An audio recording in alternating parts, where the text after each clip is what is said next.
Yep. As I recapture her kiss. They said Gray paved the way, chased the rain, released the pain, least Hussein getting paid, trend setting brighter days, doper rats, tighter sets, high and deadly, I'm a fighter jet, dirty pain. Let me move this. What's really good, ladies and gentlemen? I guess I gotta jump in because I don't know where my boy Chef is. It's like he's late. He didn't pay his internet bill, but I'll come in and save the day. Although I think he wanted to become Mr. Sexy and give us his sexy voice because we were going to be talking about the fatal four-way with the women. So I'm going to pass it back over to our boy. But before I do that, make sure to follow us on Twitter and Instagram. Open your phone on your camera app, hover over the QR code. It's got all of our links. It's got all of our Twitters. It's anywhere you can follow us. But let me pass it back to the man with the magic voice who wants to talk about the women. So we're going to do this a little more intimate this time. No yelling in the mics. Ladies, how are you doing? So we're going to do a little Women Crush Wednesday for our lady audience. That's all I'm going to say. Now I'm a little jaded on this one because there's 4 women in a ring. Each of us randomly wind up liking a different one. There's 3 of us, 4 women. The winner is the only one that we don't pick. The odds of that shit is like fucking winning the lottery, right? Like mathematically, none of us should have lost. One of us should have won. We all did not pick the right one. For anyone who's not big into Lucha Libre or AAA and have seen these women go at it, these women put on a clinic on Lucha Wrestling, right? All of them look amazing. I liked how MLW kind of gave a little background on each woman, right?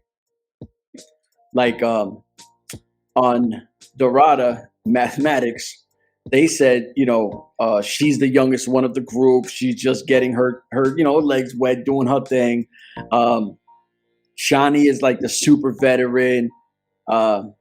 Everyone had a thing, right? Like they were all dominating. Now, the one thing I found a little weird is the veteran of the group, which Muffins liked. She wound up like kind of tag teaming through most of the match versus the other girls. And I was like, wait a minute. You're the veteran. You're supposed to be leading this match, not needing help. So I was like, you know what? You know these women better than I do. I'll appreciate if you cut me off and tell me how I'm wrong. Oh, no. That's the saying that I always say.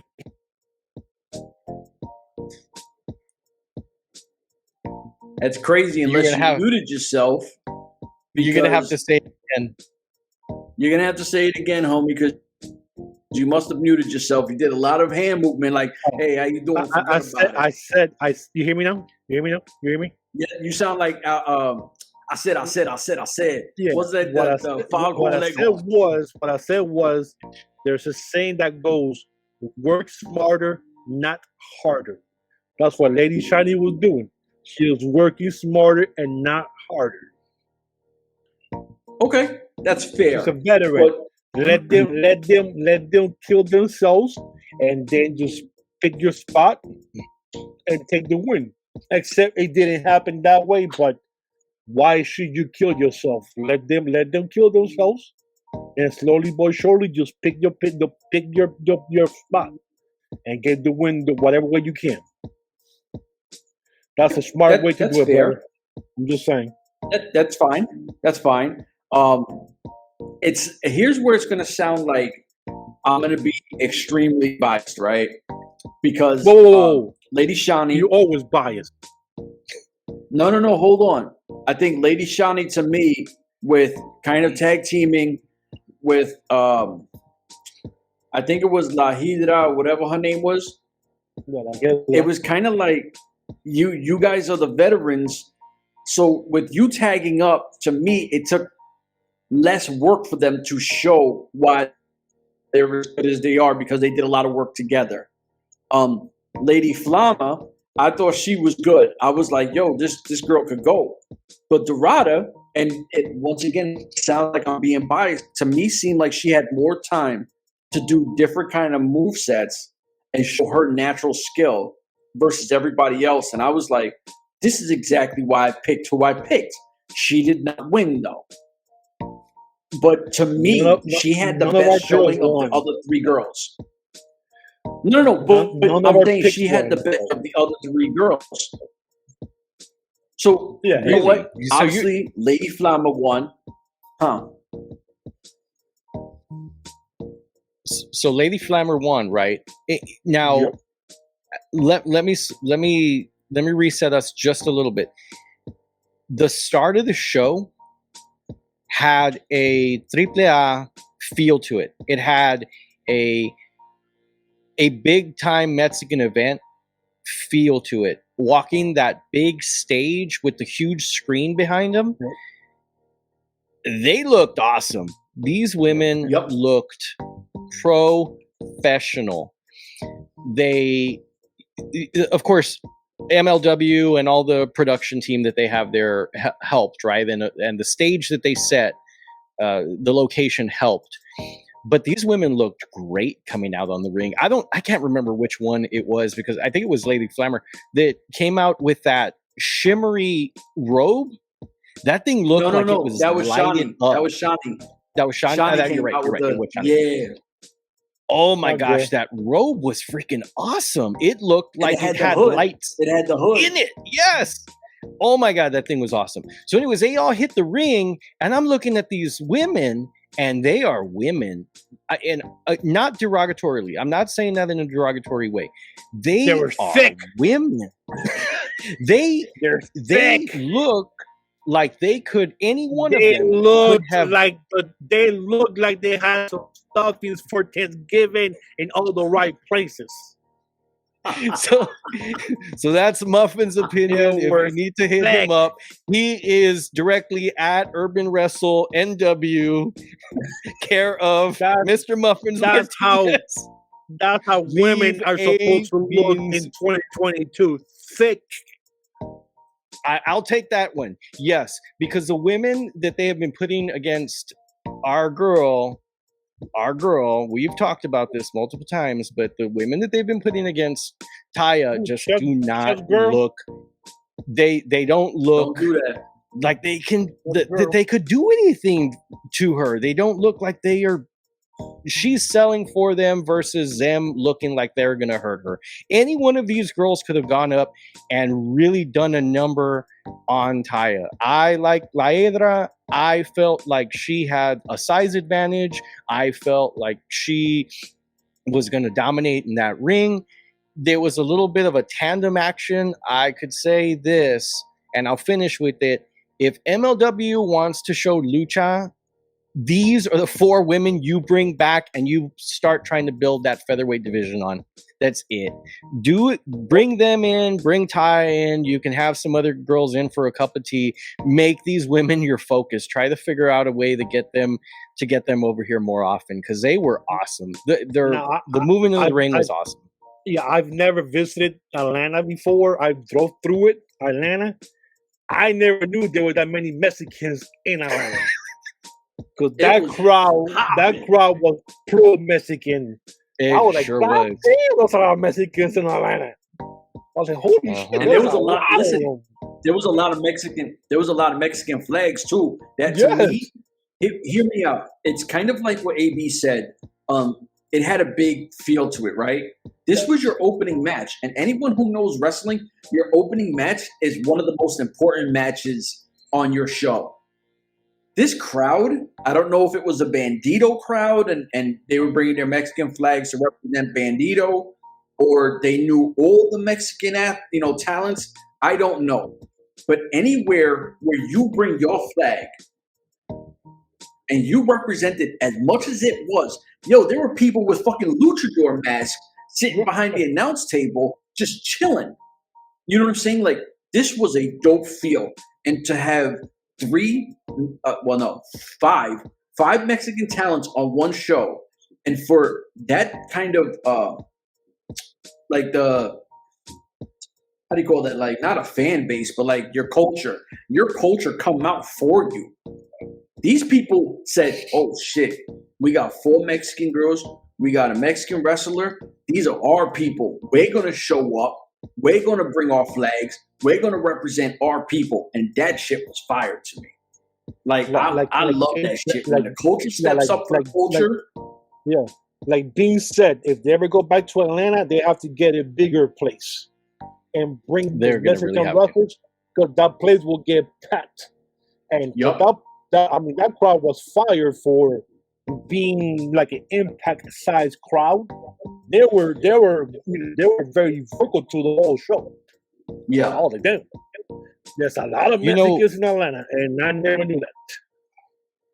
Yeah, I sort of knew that, and which is why I'm gonna guess that just storyline production wise, why they went away from using the El Paso show as an actual recorded fusion, and they ended up using this one as a fusion.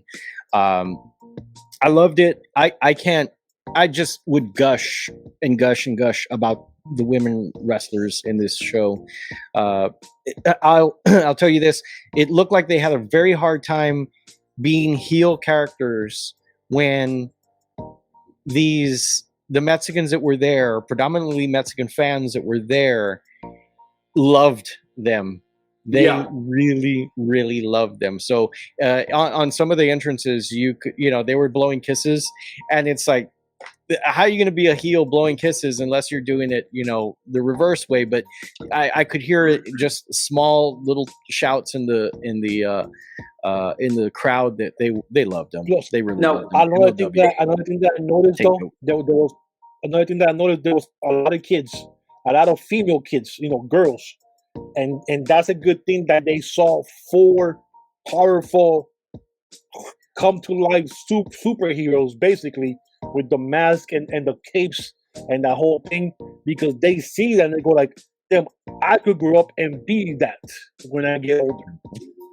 So that was kind of cool to see a lot of the kids, especially girls, being there, and you having 4 top talent females on the show. Now, I know you said on the show we did that Lady Shani hasn't been on like an American promotion, right? No, but she's been in Impact Wrestling, but that's when they were in Mexico, though. No, this is what I'm saying. Not in the States. I think this might be her first time, but don't quote me, though. But I don't believe I ever seen her in the States this time. And I know you would know way better than me, but these other 3 girls, probably not neither. So no. It's got to be really hard. This is your first time in the States. It's on a big show, and the fans are eating you up. How do you not smile? Like, I know it's your job. I know they do this well. But even with that, when you're getting love energy like that, you got to eat it up. You got to have some fun with it. You know what I mean? Like, crowd. Like, not for nothing, that's their crowd.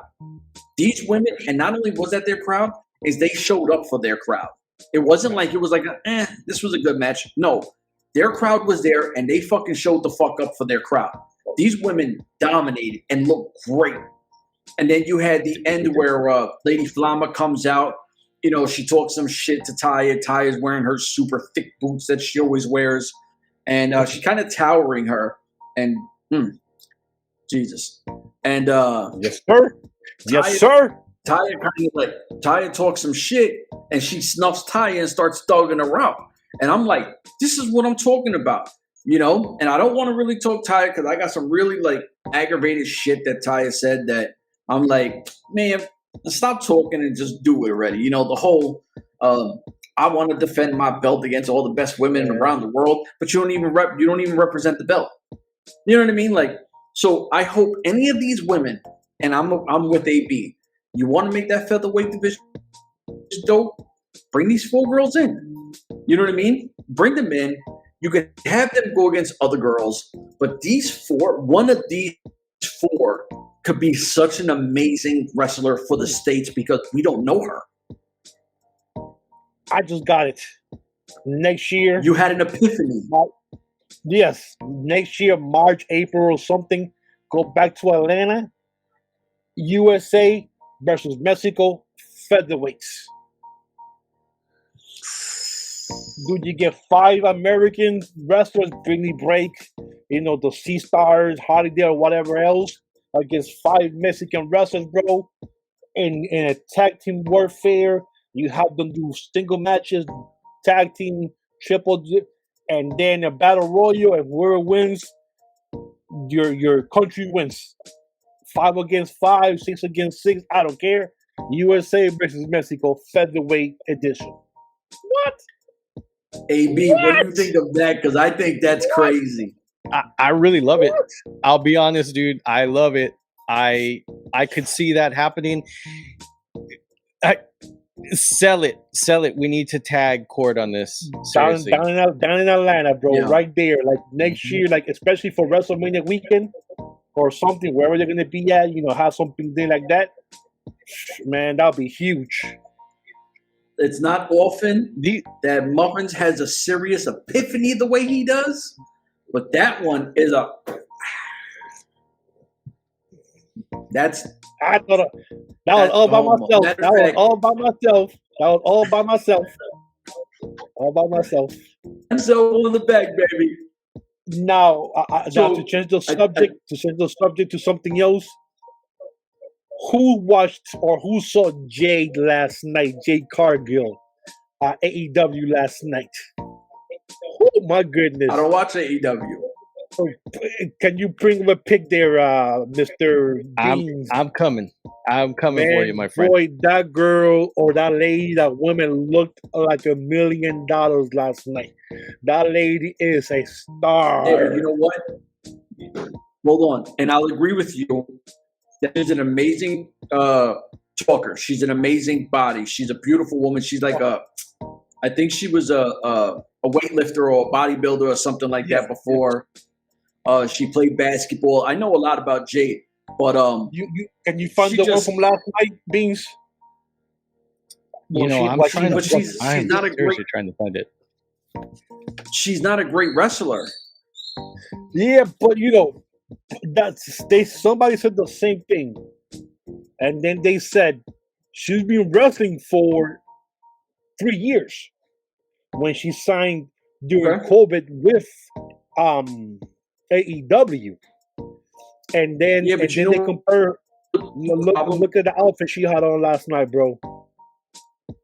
That shit was Is that crazy. money? Yeah, she had like a bikini with the money. And then she had a long green coat, bro. She looked like a star last night, bro.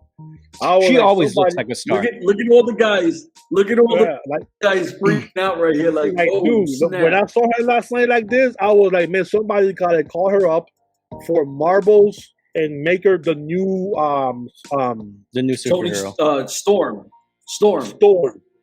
Dude, she'll be the perfect Storm. She looks like a damn superhero.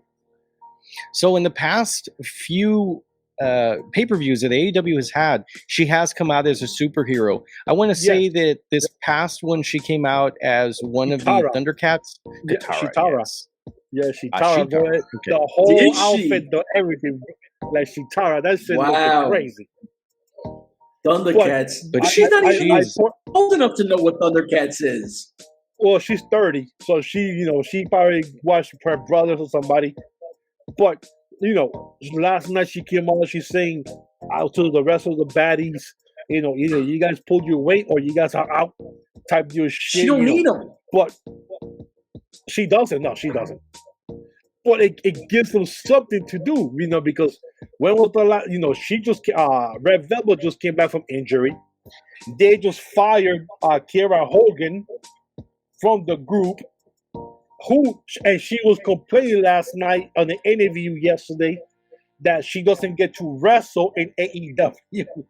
Hello, you left Impact when your contract expired for the greener grass. Why are you complaining about it now? That you want to wrestle more. This is the things that get me upset about some of these wrestlers. they complain about shit that they knew they could have stayed where they were at and be still wrestling or having some kind of story Or instead of having backstage, segments every week and not wrestling. So two things. Really quickly, Chef. So we talked really quickly. We always have off-screen conversations. We have Twitter and we have our messenger apps that we sit there and we talk, right? So two things, and I'm gonna hit it all day. I'm gonna hit on this for Muffins, right? It is something that he pointed out to me, and hopefully people that listen to the show understand. And even if you don't listen to the show, this is just for us. He did mention something, and this is going to the point that he just made. Why do you go to a company that promises you the world? Because the grass isn't always greener on the other side, right? That's one point. The second point is, don't go and chase the money and then complain that you are there and that they're not using you correctly. You've got to have the love for wrestling, which is something that got shown on my face last night when I was talking about how many clicks and likes and subscribers we have. Hey, if we're going to do this, we sort of got to do this for enjoyment and for our own entertainment and for the love of wrestling, right? MLW that we talk the most isn't the biggest company, but we love it. Anyways, the other thing I want to point out is that Chef said in our private message, hey, these wrestlers need to have a lawyer. They need to have representation. They need to have an agent. The problem is, and I've heard from other commentators, big commentators, that when you bring in an agent, when you bring in a lawyer into those contract negotiations, that they don't want to touch you. So it's hard for a wrestler to go and say, I have an agent and I have these people that you need to talk to through them to talk to me. They don't want that. They want dumb wrestler that doesn't have a lot of a lot of experience, that doesn't have that business sense, that savviness to go in there and wheel and deal and undercut them. That's what they want to do. And TK is doing the same thing to these guys. I'm holding you hostage here and not letting you do anything unless I tell you, and I'm paying you to do that. So anyways, go back. It's back to you, Chef. Yeah, no, and I completely agree with everything you said. And I do know that, a lot of companies don't like the agent thing, right? But it goes back to where we were talking about the same conversation, where you have to know your value, right? If, let's just say we're staying on only Kiera Hogan going into AEW, right? Because this is who we were talking about when she was with Impact Wrestling. Yep. Kiera Hogan was super green. I was there for her first match. I know her work. I remember sitting there going, damn, this is a beautiful young girl, super green. But if she stays with Impact and make her right, they can make something special of her. We talked about this for a long time, me, myself, and Muff. Which they did. And then at one point, she gets with Tasha Steelz. And it's the perfect marriage for the two of them because they both have the same kind of the same style of I'm a bad bitch kind of thing. And if anybody gets offended to that, well, then understand you know what I'm saying? Understand the vibe, what I'm saying.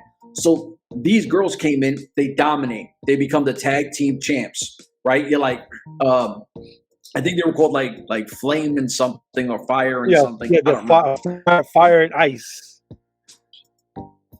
Yeah. And so you sit back, you're like, holy shit, they're on a trajectory. The more you see them as a tag team, the more Kiera Hogan was growing and the more Tasha Steelz was growing. The two of them were growing together. We were like, damn, eventually they got to break these girls up.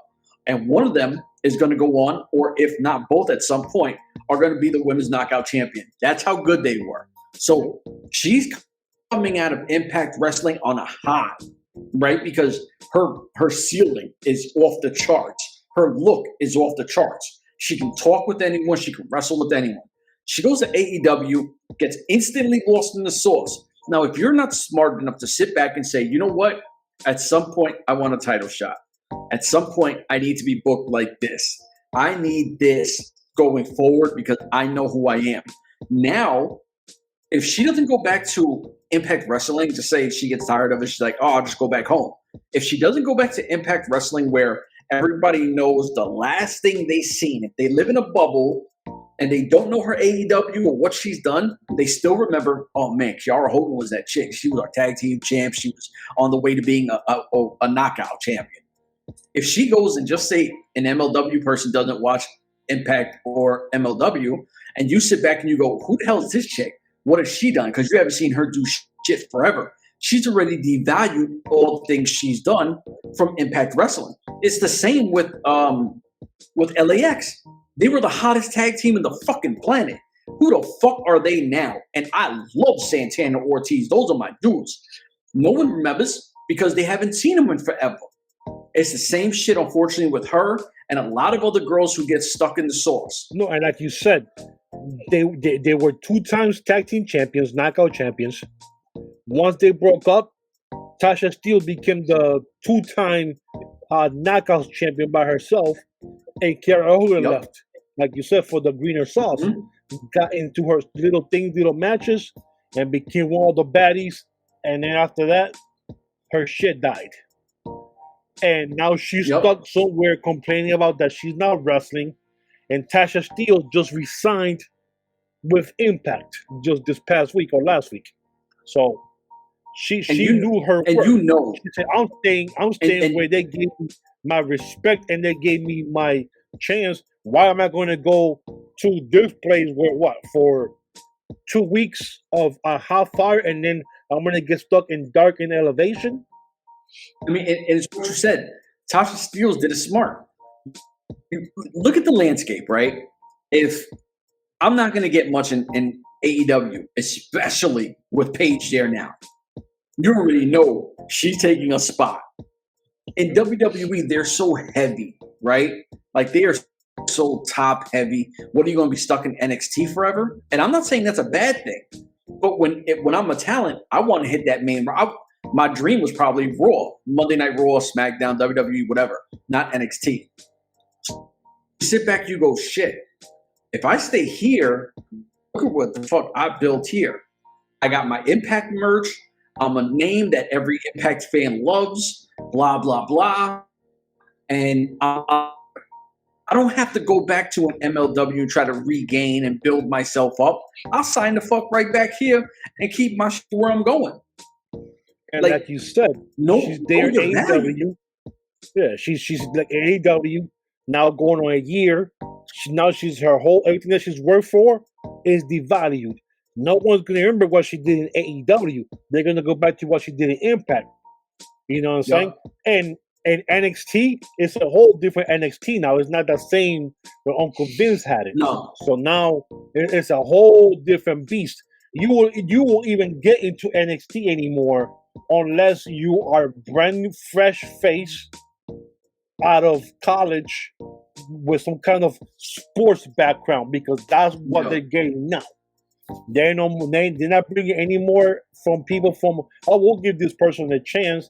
They don't do that anymore. Now it's strictly college athletes now going to NXT, which that's the reason why I love watching NXT, because it's all athletes. Yep. But, things that piss me off is that Madison Rain, she was big everywhere else. She's been there, every match she's been, she loses now. Except when she wrestles on AEW Dark on Elevation, but she's getting big matches. And the one who's getting pushed is Willow, your Bean's girl. My girl. Yeah, Willow Nightengale, who just got an offset win over one of the chicks out there. I was shocked that she won. Hey, but what is Kiera Hogan crying about? I mean, she was a baddie and she got to work next to Bow Wow. No, because she got fired. She got fired before that. Oh man. Okay, then I'd be crying too. Like last Wednesday when Rebel came back, they gave her walking papers. Like you no longer a baddie now. Now Layla Gray and Red Velvet now as the baddies now. But Jay already told them either you put up or you get the stepping. I'll give some new baddies. Because supposedly they were hanging out with Kiera Hogan this past weekend at some party or some shit. Oh, jeez. But the thing that pissed me off is like, what is it with Tony Khan and bringing all these old hip hop people that nobody remembers. Last month or 2 months ago was Trina. Whoa. Remember Trina? Really? Nobody Trina. remembers her, bro. Wait. Trina was just like, you know how you have those Lifetime Awards where she got that BT like hip hop award. Whatever. Don't do that. Trina. Whatever. Trina hasn't had a hit since 2005 or whatever. Okay. Bro, now they're Trina bringing Bow Wow. Bow Wow hasn't had a hit since 2005. Well, hold on. With R. Kelly, the P-Man. Okay. The All right, P-Man, hold for on. God's sake. Hold on. Last time Bow Wow had There's a a hit. difference. Why you There's a can bring difference. these people into that Listen, show that have you're no not relevancy? listening. They You're have not no listening. relevancy. There's a difference between. What Bow Wow gonna do? Listen, there's a difference between fucking Bow Wow and Trina. All right, What's the Trina difference? Please is tell the me. South. Hold on, Trina is the South version of like Foxy Brown and Little Kim. All right, those are revolutionary names to fucking hip hop. Trina is the South version of them. Bow Wow will never be considered a top anything. Trina is a top 10, top 20 female MC. Hey, Beans. When was the last time you heard Trina? When she was Before on. Before she You got don't out know here. yet? No, when she was, I don't even remember that song. It was like 1998, 1999, bro. You're gonna Okay. fucking hate on Trina Nah. too? Okay. No. And what was the last? And what was the last time you heard of Bow Wow? Any song by Bow Wow that was hot? Wasn't he on a Tyler Perry movie? Oh yeah, that his mom was his sister was actual mom. Yeah. That's the last time I saw him. And then I see him on AEW, and I'm like, bro, like they couldn't have put him. They couldn't have put them through the a little bit of a 3-week, 4-week program to make him look a little bit, a little bit more in shape. Wait. Going after this old people who Muffins, hasn't had shit. hold on. Let me ask you questions. Bring somebody. Let me ask you a question so we can now, transition out. Hold on. Let me ask you a question so we could transition out. Where did this person come out of? On the show that Bow Wow was there, what state was that? Atlanta? I mean, at that point, you should have had fucking Young Jeezy. Young Jeezy, Boozy. And like what was one of the those last guys. You how they hit? He just fucking dropped his album. Oh man! See, Action Bronson, that's hip hop. What? Right there, Action Bronson has been hitting hip hop for the last 10 years nonstop. I got no hate for Action Bronson, but he'll never have a fucking career like Young Jeezy. Dude, he has. But you know what? Let's talk about Action Bronson and Bow Wow, because those two were on AEW, right? Is this gonna be like fucking... I would take Action Johnson in a fight and in the ring over Bow Wow. Bow Wow looked like someone's little brother just got up from bed, and it was like, hey, oh man, it's noon already. I didn't know that. He looked, you know what? He looked like a typical. Yeah, I'm gonna get hate for this one. He looked like a typical wrestling fan. Like he just got up at noon. He's gonna go to work at Stop you know something? No. Hold on. You know who's always there in the front row? The guys from Griselda. What the little kid? What's his name? No, the other guy. That the one with Parker Bordeaux. Yeah, what's his name? I forgot his name. Oh my god.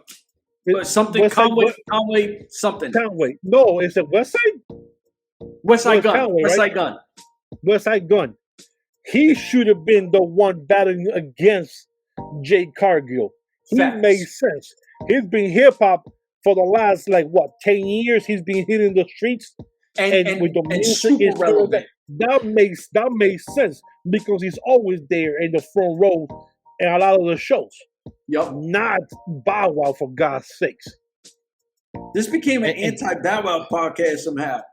Whatever. It did, and didn't we do or like it was either during one of the breaks or when I didn't have time to do a show. Didn't we do a show on Westside Gun Yes, sir. coming into wrestling? Yeah. No, actually, Yeah, I think we- I did that solo. Yeah, with Parker Bordeaux. Yeah. I'll take Hey, Scarlet. that's what Bordeaux. happens, bro. I mean, I know you want to bring, somebody had mentioned you want to bring the black crowd in, but Bow Wow, shit. Come on, man, really? Please. The last good movie Bow Wow had was Roll Bounce and Lottery Ticket. Jesus. And don't you remember Roll Bounce? That shit was a good movie. Lottery Ticket was a good movie, and that was back in 2000. Yeah. So, hey, You know I'm what? just saying. I gotta be up super fucking early. We've been on I'm here just bitching saying. about fucking Bow Wow. Hey, man.